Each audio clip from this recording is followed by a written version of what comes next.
ನನ್ನ ಅನುಭವದಲ್ಲಿ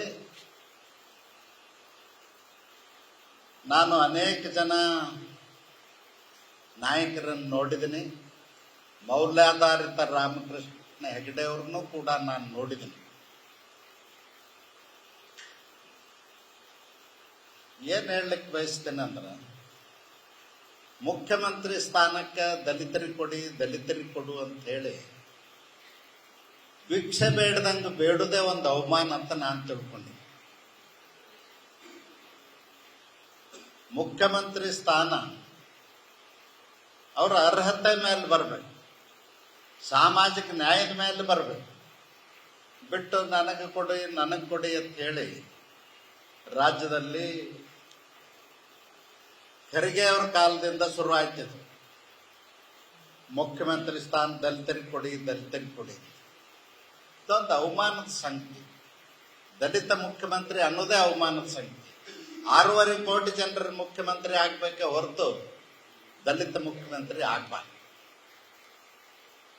ದಲಿತರಿಗಾಗಿ ಇದನ್ನು ಮೀಸಲಿಡ್ಲಾಕ ಒಂದು ಪಂಚಾಯತ್, ಕಾವೇರಿಯಿಂದ ಭೀಮೆಯವರೆಗೂ, ಕೊಳ್ಳೇಗಾಲದಿಂದ ಔರಾದ್ವರೆಗೂ 6.5 ಕೋಟಿ ಜನ ಒಪ್ಪಿ ಹೌದೌದು ಅನ್ನುವಂಥವ್ರನ್ನ ಮುಖ್ಯಮಂತ್ರಿ ಮಾಡ್ತಾರೆ.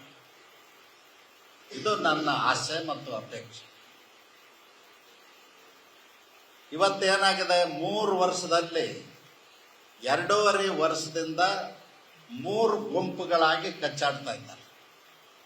ಡಿ.ಕೆ. ಶಿವಕುಮಾರ್ ಮುಖ್ಯಮಂತ್ರಿ ಆಗ್ಬೇಕಂತಾರ, ದಲಿತ ಮುಖ್ಯಮಂತ್ರಿ ಆಗ್ಬೇಕು ಅಂತೇಳಿ ಪರಮೇಶ್ವರ್, ಮಹದೇವಪ್ಪ, ಜಾರಕಿಹೊಳಿ ಅವರಿದ್ದಾರೆ.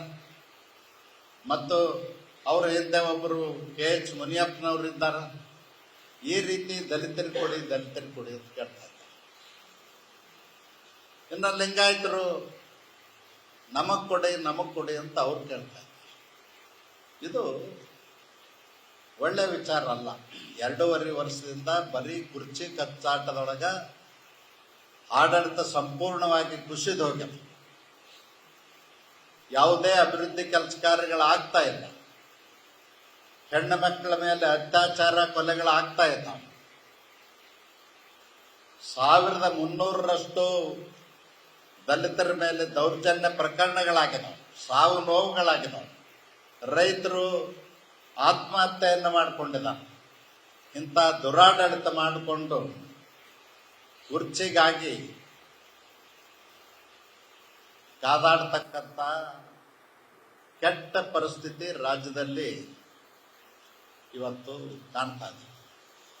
ಅದಕ್ಕೆ ನಾನು ಮುಖ್ಯಮಂತ್ರಿಗಳಿಗೆ ಹೇಳಲಿಕ್ಕೆ ಬಯಸ್ತೇನೆ, ಈ ಕುರ್ಚಿ ಕಾದಾಟವನ್ನು ಬಿಡಿ, ಜನರಿಗೆ ವಿಶ್ವಾಸ ಮೂಡತಕ್ಕಂಥ ಆಡಳಿತವನ್ನು ಕೊಡಿ.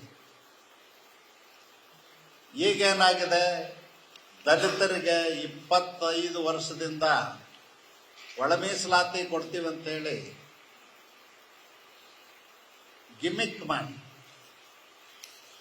ಇವತ್ತು ಒಳ ಮೀಸಲಾತಿ ಕೊಡ್ಲಿಕ್ಕೆ ಆಗುದಿಲ್ಲ, ಹಳೆ ಇದ್ರೊಳಗನೆ ನಾವು ಮೀಸಲಾತಿ ಒಳಗೆ ಮಾಡ್ತೀವಿ ಅಂತ.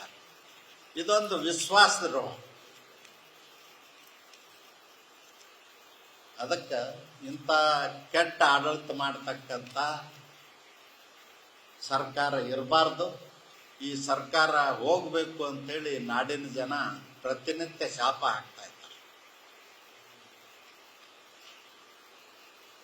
39,000 ಕೋಟಿ ದಲಿತರಿಗೆ ಬಜೆಟ್ನಲ್ಲಿ ಮೀಸಲಾಗಿರ್ತಕ್ಕಂಥ ಹಣವನ್ನು ಬೇರೆ ಉದ್ದೇಶಕ್ಕೆ ಬಳಸ್ಕೊಂಡು ವೋಟ್ ಬ್ಯಾಂಕ್ ರಾಜಕಾರಣ ಮಾಡ್ತಾ ಇರೋದು ಸಿದ್ದರಾಮಯ್ಯನವರಿಗೆ ಶ್ರೇಯಸ್ಸು ಬರುವುದಿಲ್ಲ.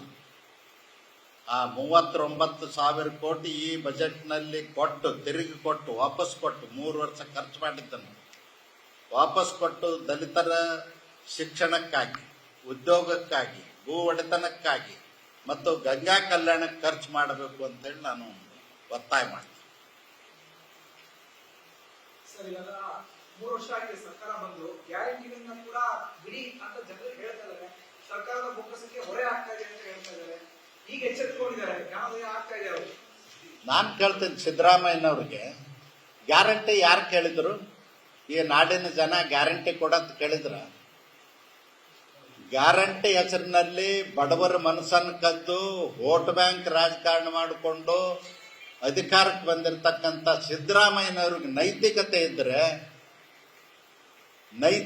ಇದ್ರೆ ಅವರೇ ಘೋಷಣೆ ಮಾಡದಂತೆ ಅಭಿವೃದ್ಧಿ ಕೆಲಸ ಕಾರ್ಯಗಳನ್ನು ಮಾಡಬೇಕು. ನೀರಾವರಿಗೆ ಪ್ರತಿ ವರ್ಷ 50,000 ಕೋಟಿ ಕೊಟ್ಟು ಎಲ್ಲ ನೀರಾವರಿ ಯೋಜನೆಗಳನ್ನ ಮುಗಿಸ್ಕೊಡ್ತೇನೆ ಅಂದಿದ್ರು. ಇವತ್ತು ಕೆಲಸ ಮಾಡಿದಂಥ ಕಾಂಟ್ರಾಕ್ಟರು ಕಣ್ಣೀರು ಹಾಕಿ ಹೋಗ್ತಾ ಇದ್ದಾರೆ. ಕೆಲಸಗಳು ಬಂದಾಗಿದಾವ. ಕಾಂಟ್ರಾಕ್ಟರ್ಸ್ ಸೈಟ್ ಮ್ಯಾನ್ ಕ್ಯಾಪ್ಗಳನ್ನ ಕಿತ್ಕೊಂಡು ಹೋಗಿದಾರ. ಒಂದು 3-4 ಜನ ಈಗಾಗಲೇ ಕಾಂಟ್ರಾಕ್ಟರ್ಸ್ ಬಿಲ್ ಕೊಡ್ಲ ಇರೋದಕ್ಕೆ ಆತ್ಮಹತ್ಯೆ ಕೂಡ ಮಾಡ್ಕೊಂಡಿದ್ದಾರೆ.